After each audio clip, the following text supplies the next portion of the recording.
Marco, Olá, Luciano. tudo Boa bem? noite. Já estamos entrando. Espera aí que nós vamos só tentar retornar aqui. Opa, Opa, tudo bem? acho que agora deu certo. Tá muito frio aí? Como é que estão as coisas? Bom, como prometido,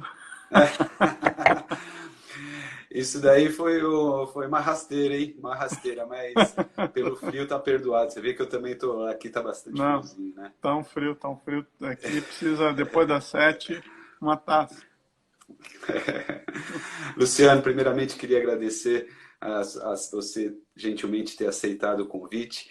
Hoje, rapidamente, eu quero dizer aos colegas, nós estamos na Live 7, né? A sétima vez que nós estamos realizando uma série de lives nesse período de pandemia aí pelo Fonage, e designado pelo Guilherme e pela Janice, presidente e secretário do nosso querido Fórum Nacional dos Juizados Especiais. Hoje estamos recebendo essa pessoa que é considerada uma das maiores autoridades em direito do consumidor no Brasil.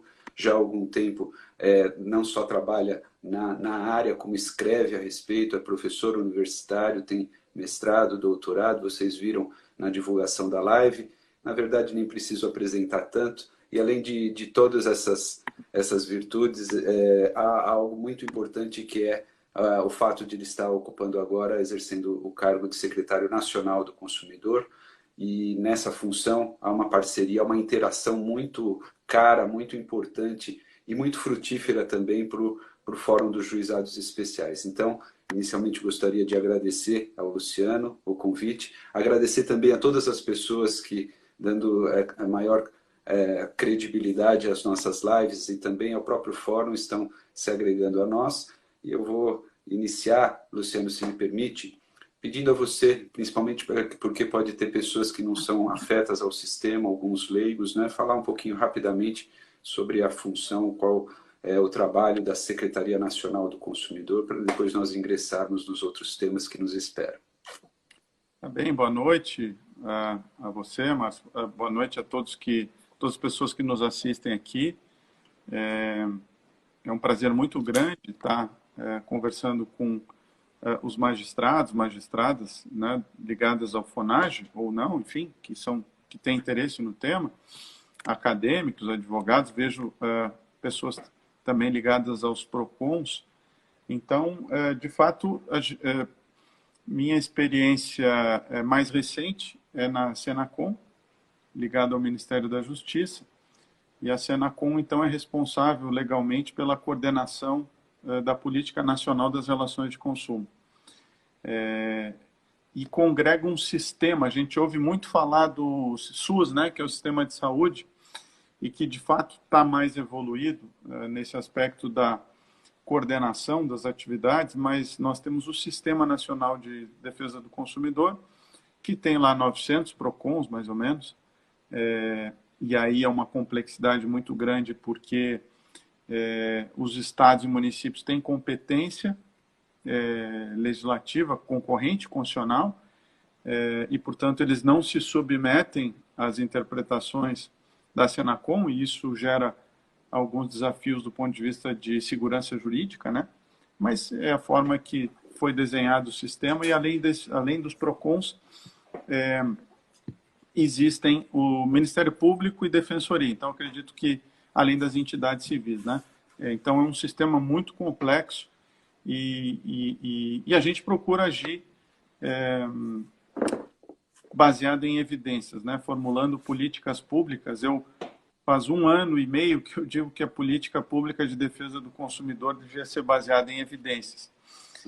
Algumas pessoas, às vezes até mais populistas, enfim, ou mais políticas e menos técnicas, né? Sem nenhuma crítica a isso, mas talvez não tinham percebido, e agora a gente está percebendo todo esse debate sobre a medicina ser baseada em evidências. No fundo, toda a política pública tem que ser baseada em evidências, né? Então, não quero monopolizar aqui, mas esse é o sistema, né? E o sistema, quando a gente vai no artigo 4º do Código de Defesa do Consumidor, lá fala da política pública, quais os critérios. E aí, quando o Código de Defesa do Consumidor fala da política pública nacional, ele não fala estritamente da proteção do consumidor, ele fala do desenho da política pública das relações de consumo. E aí deve, sim, trabalhar com vulnerabilidade, deve trabalhar com harmonização, que às vezes, infelizmente, é um pouco esquecido, né? Porque sem fornecedor não tem consumidor e vice-versa. Né? É uma relação que deve ser protegida, e agora, em época de pandemia, a gente pode falar sobre isso. E método, entre outros métodos alternativos, né, de solução de disputas. Então, em linhas E gerais... é interessante que nesse artigo 4º que você mencionou, Luciano, um dos incisos, e aí a correlação, a interface com o sistema dos juizados especiais, menciona lá a criação de juizados especiais, embora não seja um órgão que faça parte, até porque é do Poder Judiciário, tem essa questão da isenção, né, da autonomia, mas ele está mencionado expressamente nesse artigo 4º, ou seja, também faz parte, vamos dizer assim, da política nacional, né? E é algo importante que nós queremos abordar hoje para falar dessa interação e dos frutos que essa interação nos dá, os resultados para o consumidor. Então, é muito interessante a gente perceber que faz parte de um sistema, assim como o juizado também, né? O sistema dos juizados também tem um microsistema, como se fala, né? Sem dúvida. Nós, inclusive, fizemos uma reunião no início dessa semana, com a participação do próprio Judiciário e da OAB, porque a gente tem essa visão macro, né? De que não adianta a gente desenhar uma política sem pensar nos reflexos que vai ter na judicialização, enfim. Sim. E depois é importante que o Judiciário também acompanhe. Quando chegar na mesa do juiz, ele entender os pressupostos da formulação da política pública, né? Então... Perfeito. Eu sou juiz de juizado também, faço parte do sistema e posso assegurar a você, a minha comarca tem cerca de 700 mil habitantes, um PROCON muito eficiente, aliás, a maioria dos juízes de juizado mencionam isso, a importância dos PROCONs, e 80% das causas que nos chegam são relacionadas às relações de consumo em geral, né? Então, daí a grande importância de termos uma interação, mais que isso, termos uma sintonia também, de tal forma a poder estabelecer, na verdade, realizar isso que se fala da política nacional, né? Sim, a gente vem tentando essa integração e, particularmente em relação ao judiciário, dada a relação acadêmica que eu tenho de muitos anos com a magistratura, fui professor de várias escolas, enfim, então existe aquela situação anterior, aquele relacionamento, né, que existe. Então, a gente sempre buscou muito isso e assinamos ano passado um acordo de cooperação com o próprio CNJ, que muitos diziam que ia ser muito difícil, que nunca tinha tido, e de fato alinhou perfeitamente a política pública do Ministério da Justiça com o CNJ para a integração da plataforma do consumidor.gov.br com o PJE. E agora entre outros tribunais, né? Nós vamos expandir isso. Eu acho que tanto o pessoal da Senacom quanto também o pessoal do Poder Judiciário atingiram uma maturidade institucional de tal modo que nós pudemos estabelecer essa interação sem que houvesse ingerência ou qualquer tipo de risco à função de cada um dos organismos, dos órgãos e a função de cada um desses dois importantes pilares do Sistema Nacional do Código de Defesa do Consumidor. E eu queria te convidar, aproveitando esse gancho, essa deixa, para falar dessa plataforma da consumidor.gov, dos resultados que vem dando, para que a gente possa também ingressar no tema da pandemia, porque nos últimos anos, 10, 15 anos, nós tivemos um fenômeno muito importante relacionado às mídias sociais, relacionado ao comércio eletrônico, que tem a ver também com a internet, a globalização virtual, e depois de muito tempo trabalhando aquilo que a gente fala, trabalhando no varejo, com um trabalho hercúleo,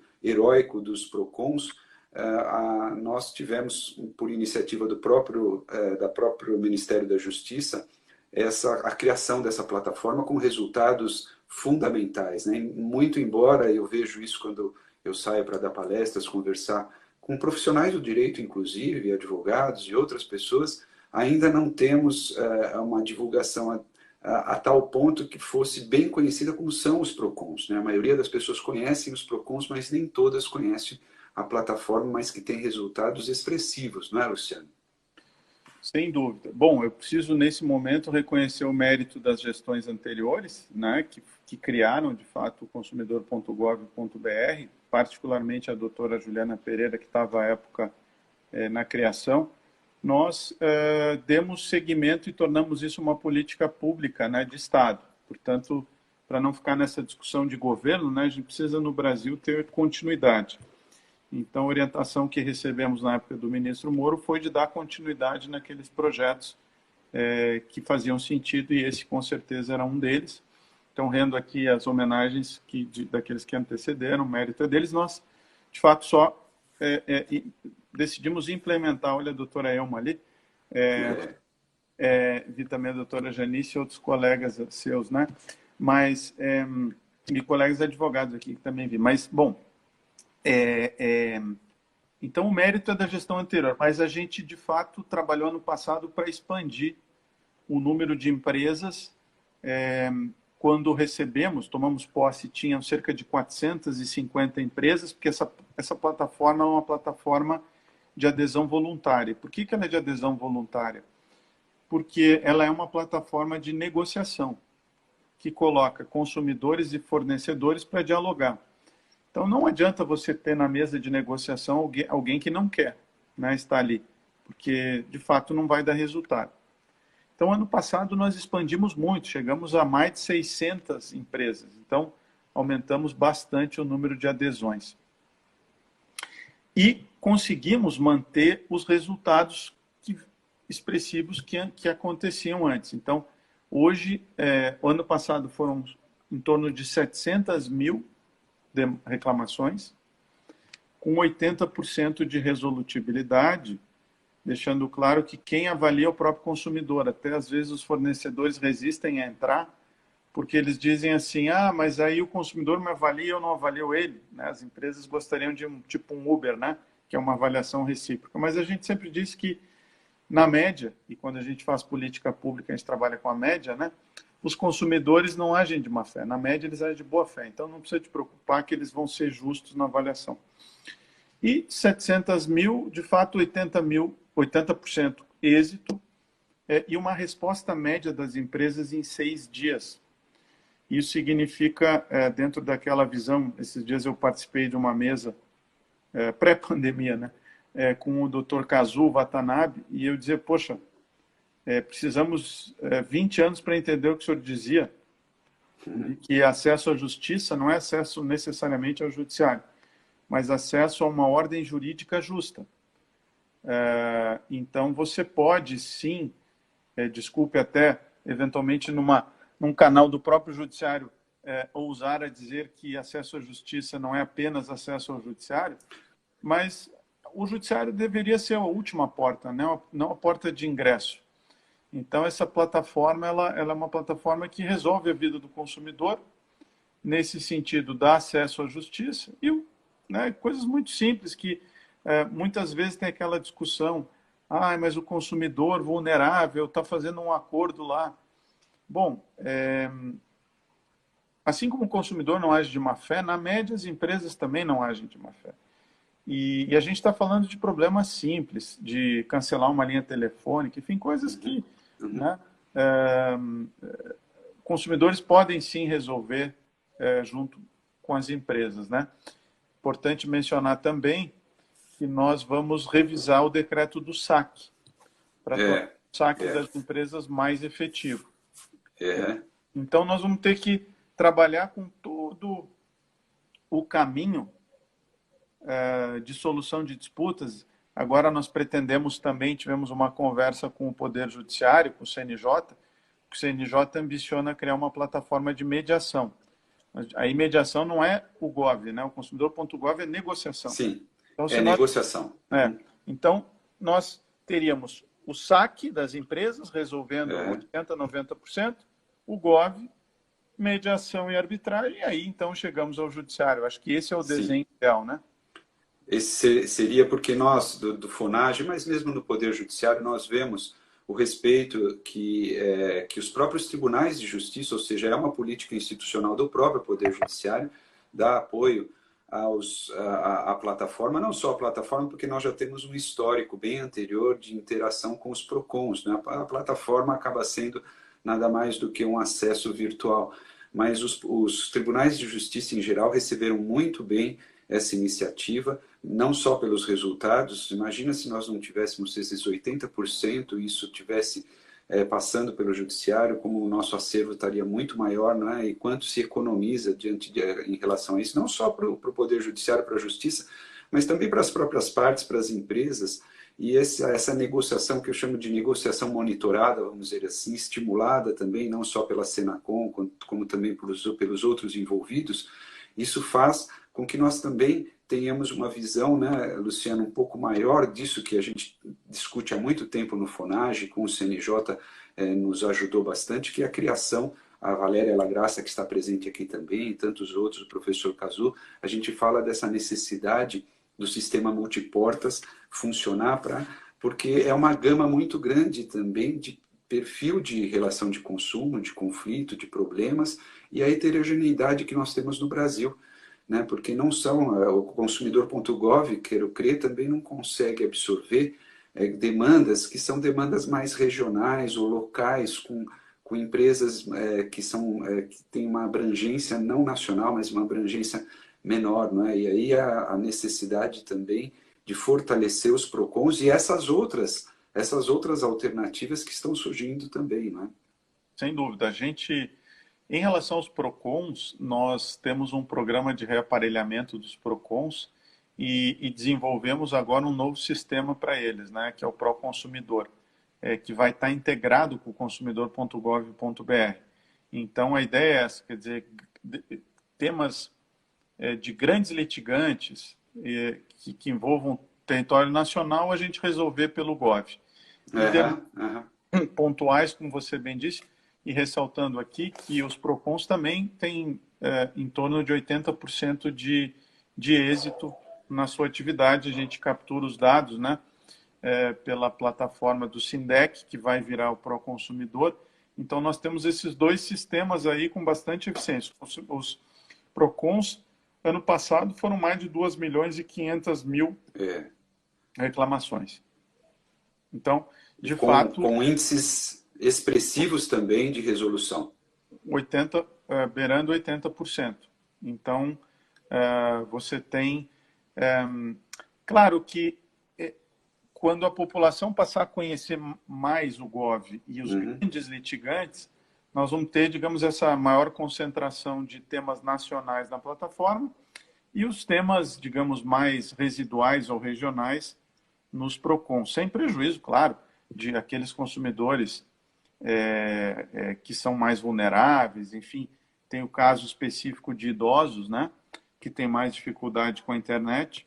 Aí as pessoas acabam buscando os PROCONs e creio que os PROCONs aí têm um trabalho importante a desenvolver. Mas nós temos uma pesquisa sobre o perfil do usuário do consumidor.gov.br e aquele mito de que pessoas mais velhas não usam também está caindo por terra. E a própria pandemia, a gente pode falar isso, está jogando todo mundo para o comércio eletrônico, né? Sim. Nós temos no FONAGE agora uma discussão muito interessante, que a gente quer crer que isso é um reconhecimento pela importância da plataforma e também a credibilidade que ela está dando pelos bons resultados, é tentar, de alguma forma, mudar uma mentalidade já arraigada no meio jurídico de que o acesso à justiça é incondicional. E alguns juízes, ou já há algumas iniciativas, inclusive legislativas, nós tivemos a experiência da Argentina, como se sabe, né, de tornar uma condicionante, vamos dizer assim, mas a passagem prévia por algum das multiportas, né, e entre elas principalmente o consumidor.gov, de tal forma a não só estimular, mas também servir de um filtro.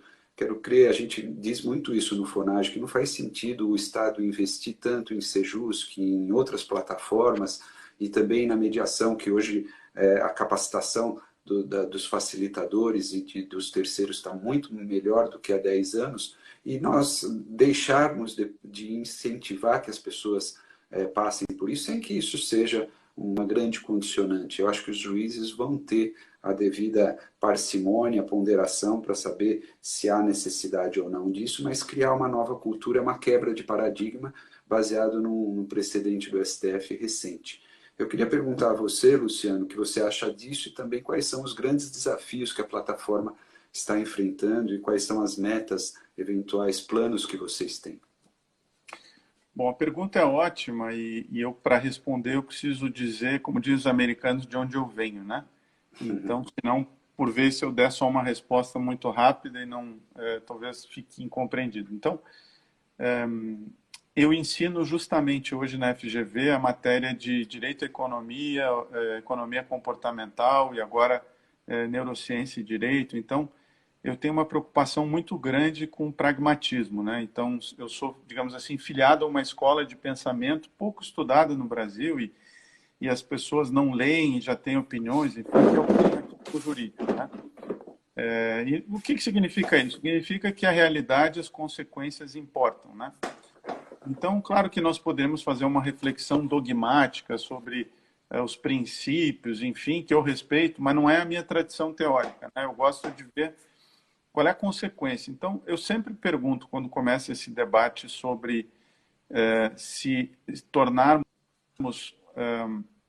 ou exigirmos de quem está acessando a justiça um interesse de agir, dado pela pretensão resistida,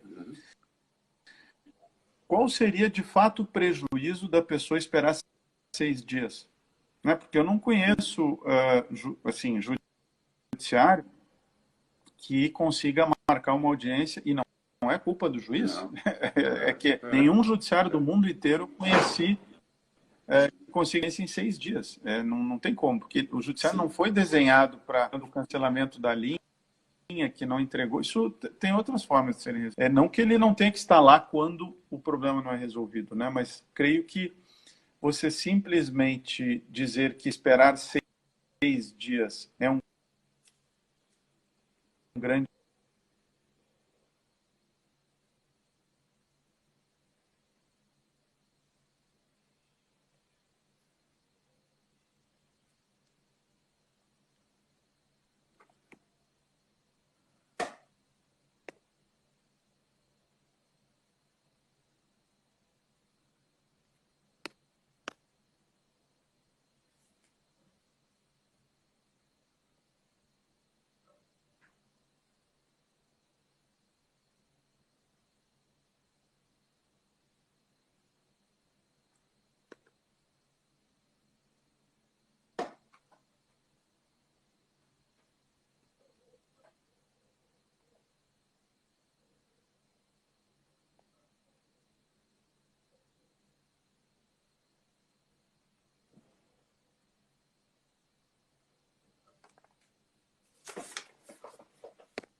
Será que aconteceu?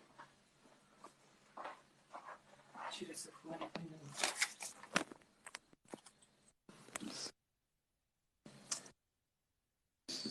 Se tinha alguma coisa lá embaixo. Aí.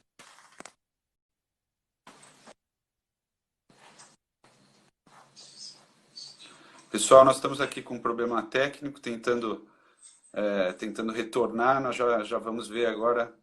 Eu vou pedir ao Luciano ou que alguém possa fazer o contato. O contato com o Luciano para ele retornar aqui com a gente, por favor. Já temos aqui a notícia de que ele vai voltar. Vocês viram aqui a explanação, pessoal? A gente está enquanto a gente tenta resolver essa questão, vocês viram a explanação que nós estamos tendo do Luciano, que, como eu disse a vocês, é uma pessoa que tem um grande conhecimento de toda essa complexidade das causas das relações de consumo. E nós, do FONAGE, já há muito, com a criação do CNJ, essa interação, essa sintonia melhorou muito. Nós estamos tentando cada vez mais conseguir fazer com que o FONAGE esteja próximo do consumidor.gov, não só porque a plataforma nos tem sido muito útil, mas também porque a coordenação nacional com o PROCON acaba sendo também positiva para o sistema dos juizados especiais, de tal modo que nós podemos também continuar com esse grande desafio que é diminuir, melhorar a prestação jurisdicional, mas não só fazer isso, fazer com que o acesso dos consumidores ele possa ser feito de uma forma mais espraiada, né? Mais extensa. E também, além vamos ver aqui se eu estou tentando aceitar aqui o convite, um minutinho só.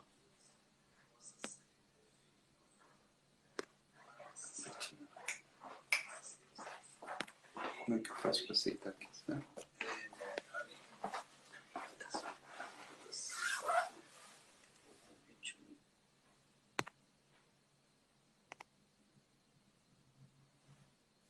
Esse.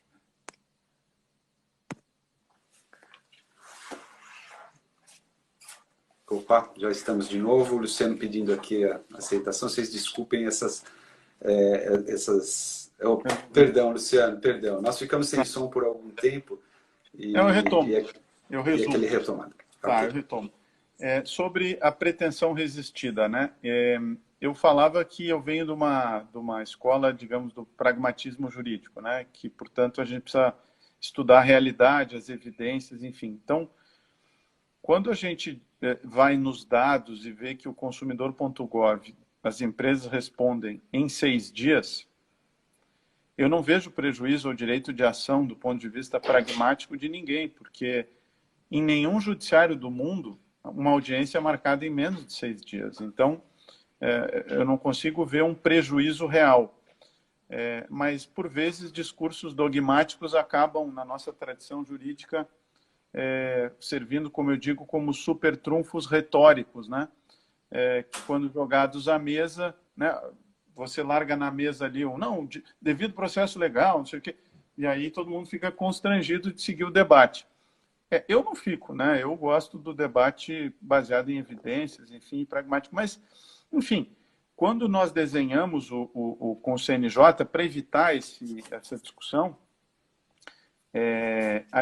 o sistema, ele não, como foi desenhado, ele não é obrigatório. A pessoa escolhe se quer ou não, e ele é bem desenhado de modo que se você faz a reclamação no Gov, vai ser pelo PJE e já é marcada a audiência, que vai ficar para 3 meses, 4 meses, depende do judiciário de cada estado, né? Então, se dá o acordo, já sai homologado. Se não dá o acordo, aquela reclamação vira uma petição inicial e segue o processo. Então, quer dizer, no fundo, de fato, assim, do ponto de vista teórico, eu não consigo entender essa discussão dogmática. Acho que ela eu tenho um jurista português que fala um certo parnasianismo da dogmática jurídica, né? Nos apaixonamos pela forma e aí o conteúdo passa a ser irrelevante, né?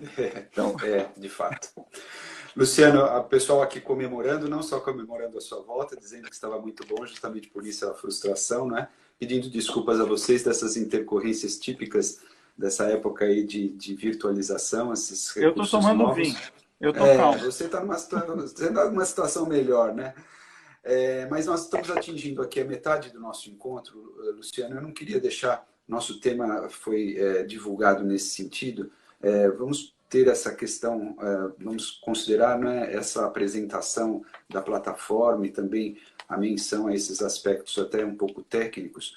Mas como você agora, acho que seria interessante a gente iniciar a questão relativa à pandemia. Como você viu esses problemas que nós tivemos aí, com foco sempre nas relações de consumo em relação à pandemia, e se você puder também fazer uma análise relacionada ao acesso aos meios de solução de conflitos, inclusive da própria plataforma. Pois bem, então viramos a página. Covid, né? Se eu mandar para todos que estão na lista um artigo que eu escrevi no início do ano sobre como que a gente via o planejamento da Senacom em 2020, nós vamos rir pela situação. Assim, nós estamos com um projeto de internacionalizar a nossa defesa do consumidor, que é muito doméstica, e eu acho, com todo o respeito, que nós temos uma defesa do consumidor do século XX, não do século XXI, por tudo que o direito comparado tem nos mostrado. Assim, a gente tem frequentado, vi que a nossa diretora do PPDC está aqui na linha também, doutora Juliana. A gente tem participado de seminários internacionais, do OCDE, né?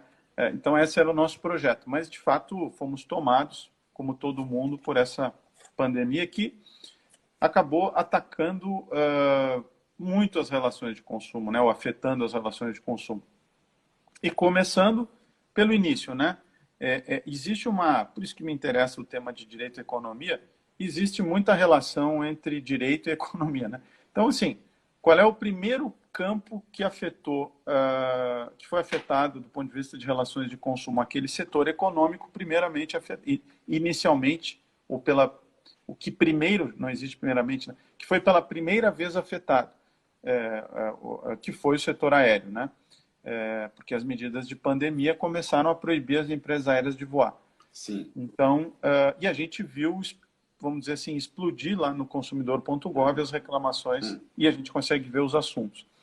Então, o consumidor.gov, além de resolver problemas, me dá dados para trabalhar coletivamente políticas públicas. De fato. Então, isso é muito importante. Trabalhar com evidência. Então, não é porque eu quero, porque eu gosto, é porque é um problema. Então, começamos pelo início, que estava dando mais reclamação, do setor aéreo. E vimos quais eram os grandes problemas. E a maioria dos problemas estava associado à remarcação. Os consumidores estavam querendo remarcar, só que as empresas aéreas estavam querendo cobrar.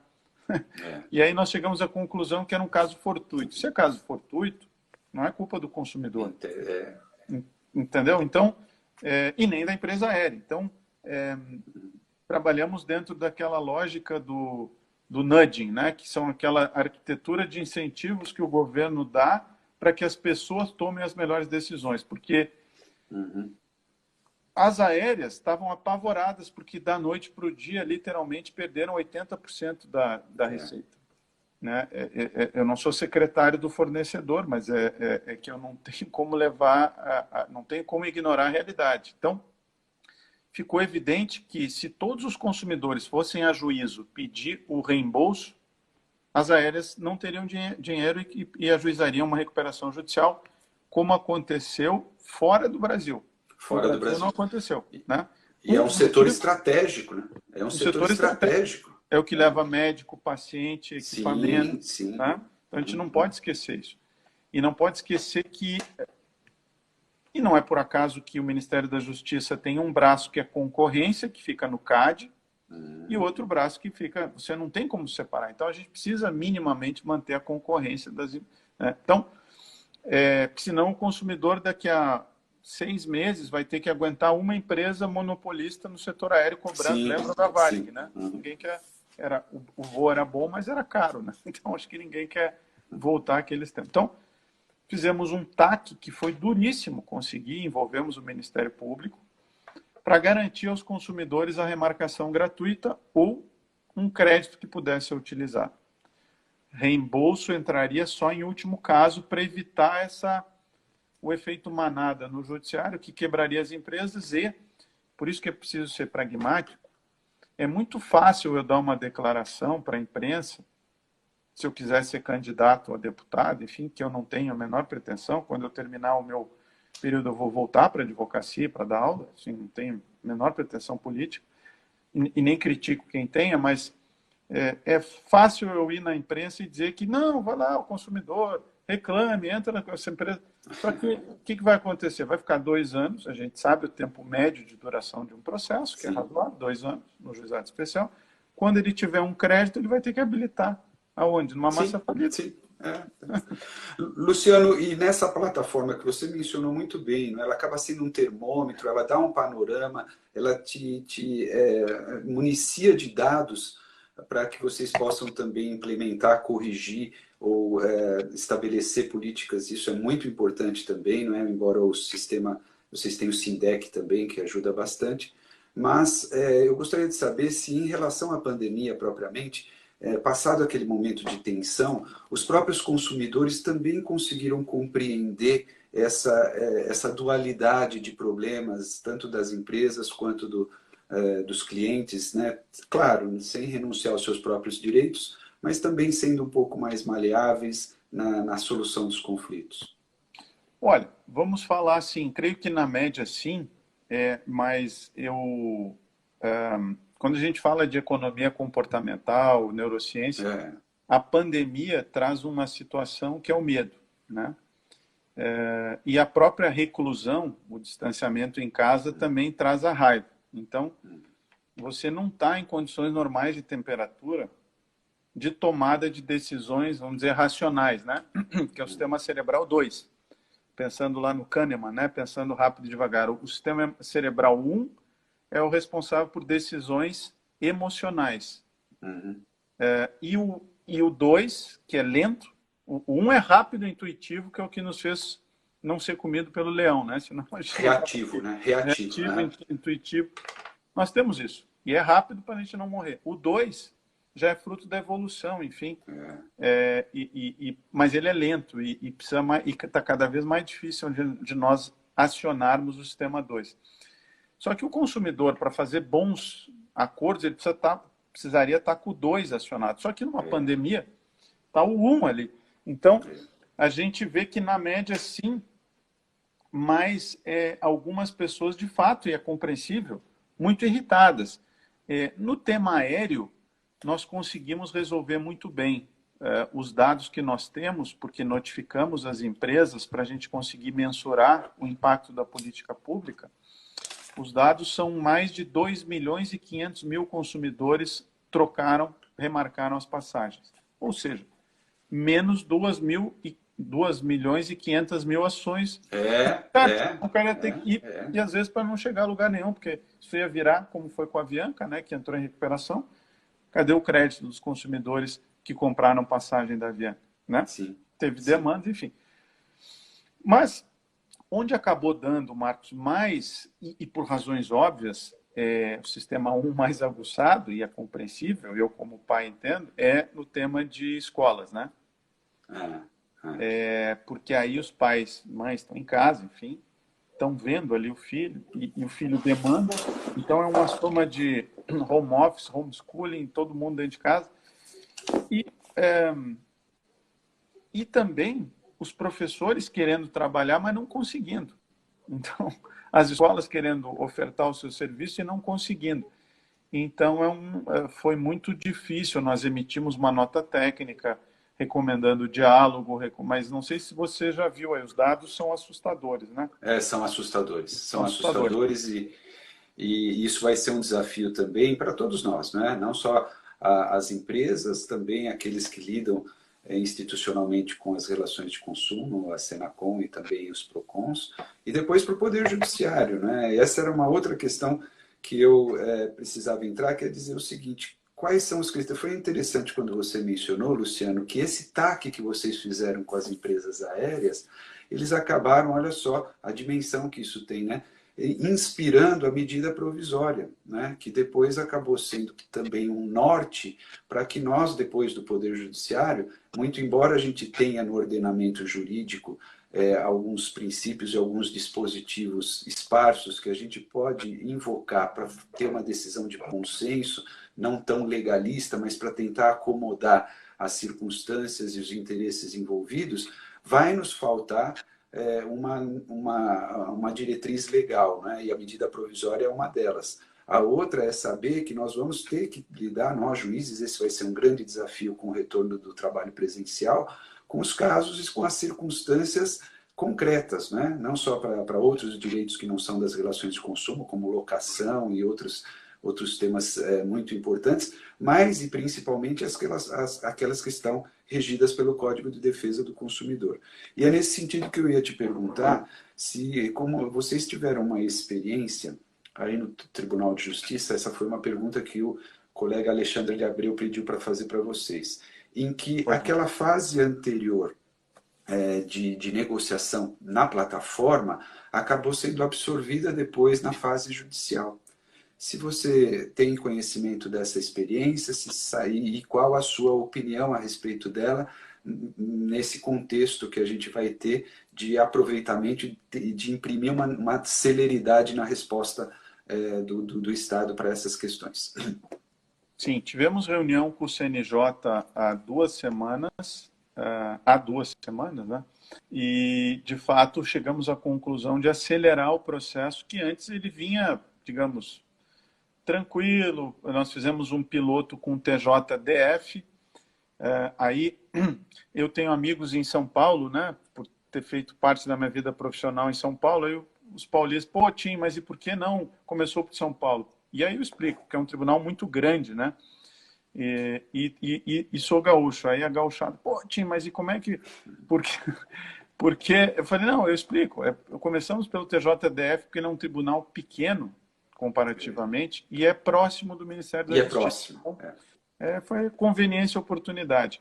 Testamos, funcionou. Você tem um coeficiente importante de acordo, chega a 40%, 50%.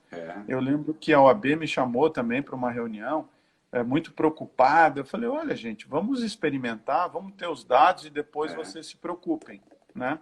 Não, mas o advogado e tal. Eu falei, não, quer ver que o advogado vai fazer acordo na plataforma? E dito e feito, faz acordo na plataforma. Bom, então nós chegamos a uns 40% de acordo, mais ou menos. Isso significa agora que agora a gente deve... Nós começamos com o setor bancário, expandimos no TJDF para telecom, e aí também explico, né? Por quê? Porque a gente começou com o que gera mais demanda, então é banco e telecom. E agora vamos expandir para setor aéreo e comércio eletrônico, que são os grandes, né? E energia elétrica, tá? Então, aí, no fundo, a energia elétrica foi uma decisão da ANEEL incluir as empresas de energia elétrica, tá? Então, esses são os grandes, fundamentalmente, litigantes. E agora, a ideia com o CNJ é expandir para os outros tribunais. E tive uma reunião semana passada com o doutor Fernando Tasso. Do Tribunal de São Paulo, né? TJSP, que agora a gente está confiante, né? Então a gente pode partir para o Tribunal Maior. Tá. É uma experiência muito positiva. Aliás, eu queria dizer a você que nós, do FONAGE, temos, até porque é um preceito constitucional, né? A conciliação nos é muito cara, e dentre os princípios previstos no artigo 2º, esse para nós é o mais importante, justamente não só pela origem, mas porque tem também esse status constitucional.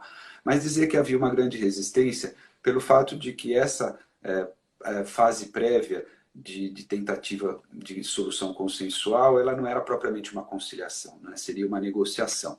E alguns juízes diziam, olha, não dá para retirar do Poder Judiciário essa prerrogativa de nós tentarmos, mesmo porque nós capacitamos e estamos há um bom tempo profissionalizando os envolvidos, os terceiros facilitadores, e havia um risco muito grande. Mas essas experiências, elas servem também para que a gente possa avaliar o custo-benefício, talvez rever conceitos, paradigmas, e de tal forma também ver o resultado final, né? Porque há algumas causas que efetivamente os juízes nos contam, isso é da nossa experiência, em que a fase de conciliação acaba sendo só para cumprir tabela, né? E acaba afetando a celeridade, porque desde logo já se sabe, alguns juízes deixam até de designar essa sessão de conciliação, mas cria um problema que é aquilo que a gente chama que é a ordinarização do procedimento, que também nos é uma preocupação.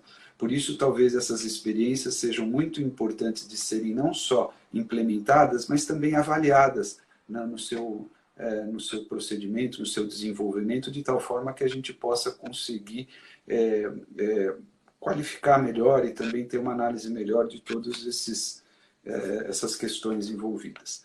Nós estamos caminhando já para o final, com quase 50 minutos de encontro, Luciano. Tenho recebido aqui muitos apoios, as pessoas gostando muito das considerações. e queria agradecer que todas estejam com a gente também. Eu tinha anotado aqui para a gente falar, Luciano, de algo que também tem a ver com o sistema nessa interação, que é uma alteração da Lei dos Juizados Especiais, que passou recentemente e que determina ou possibilita, a critério do juiz, que as sessões sejam virtuais. Você veja que você está no Rio Grande do Sul, eu estou aqui em Jacareí, em São Paulo, nós estamos numa dinâmica muito boa com interação de outras pessoas, mas há ressalvas por parte do Poder Judiciário, de alguns juízes, na implementação e não sei se a palavra correta seria banalização, mas na utilização desse recurso de uma forma indiscriminada. Queria ouvir você. Qual a sua impressão em relação a isso? Principalmente no seguinte sentido: será que essa virtualização ela causa um risco para as garantias previstas no artigo 6º em todo o Código de Defesa do Consumidor e aquilo que é do sistema? Ou você não tem essa preocupação? Você é um entusiasta?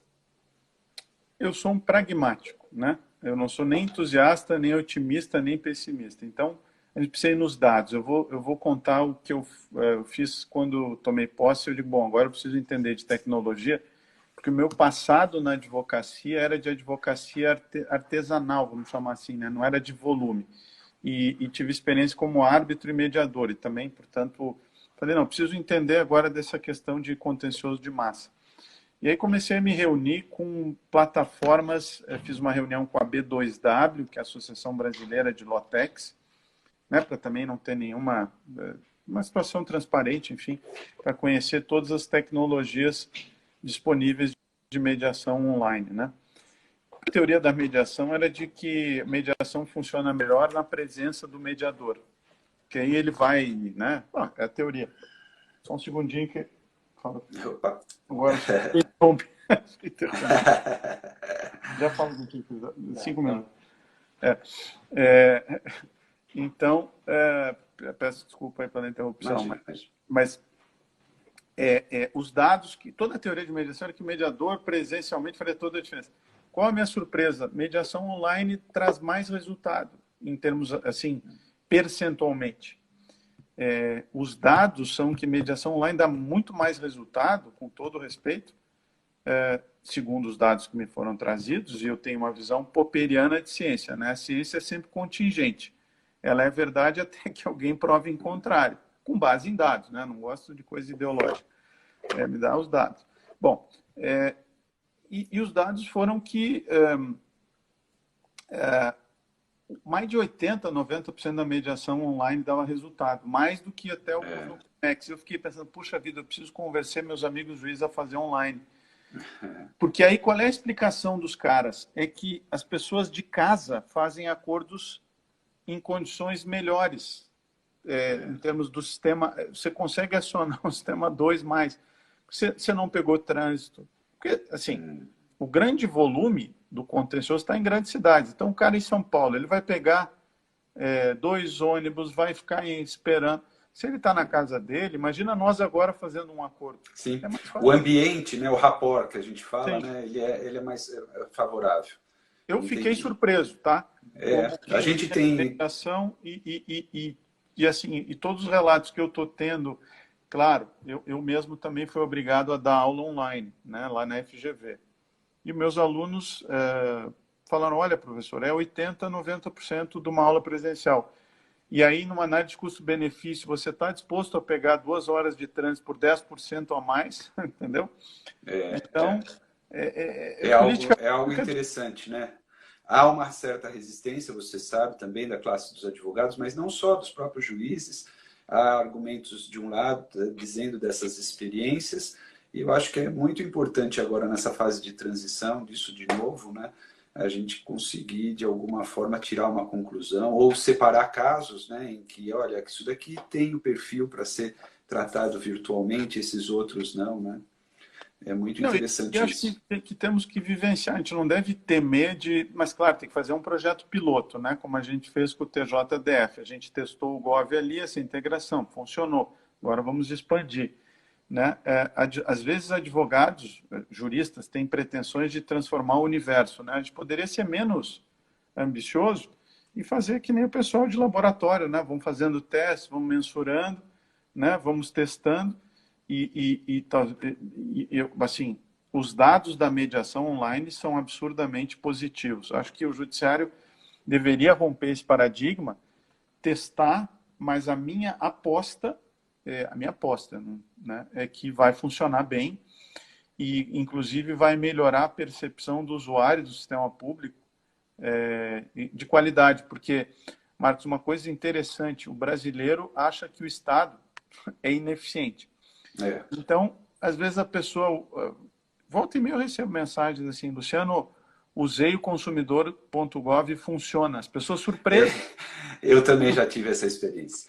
Aqui nós temos algumas observações de pessoas que estão no sistema, né, trabalhando no sistema, juízes, advogados também, a Érica, a Miassi, mencionando a questão de segurança, né, isso pode gerar aspectos procedimentais e processuais que também nós vamos ter que resolver a respeito disso, ou de certa forma corrigir, e também a questão da particularidade de cada região, né, como isso funciona. A obrigatoriedade que eu acho inadequada, mas ter essa possibilidade e a gente trabalhar para ela se efetivar é muito importante.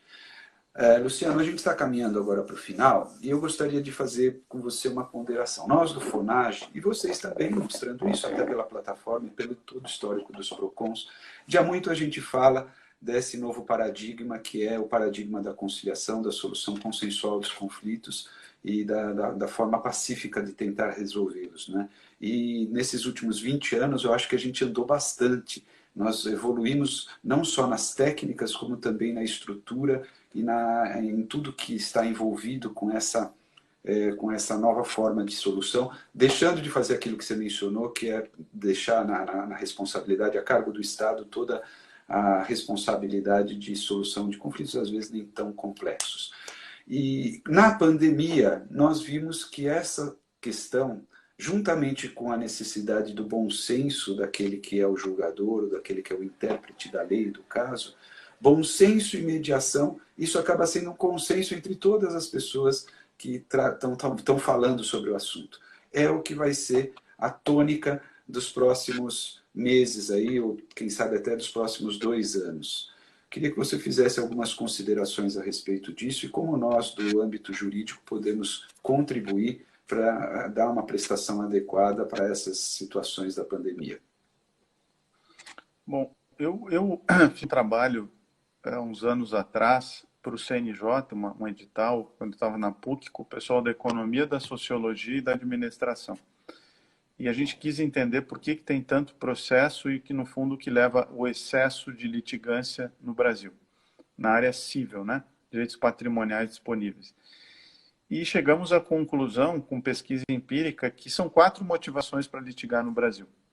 Uma delas é que os litigantes acham que o custo é muito baixo e o risco é baixo.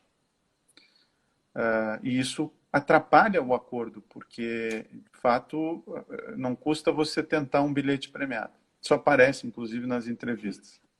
A segunda é a perspectiva de ganho. Então, quem entrou na justiça e já ganhou, entra de novo, porque a experiência foi boa. É o paradigma que eu brinco da minha prima, né? Cada atraso aéreo, ela entra com uma ação, ela já sabe até quanto que... Ela até vibra, às vezes, né?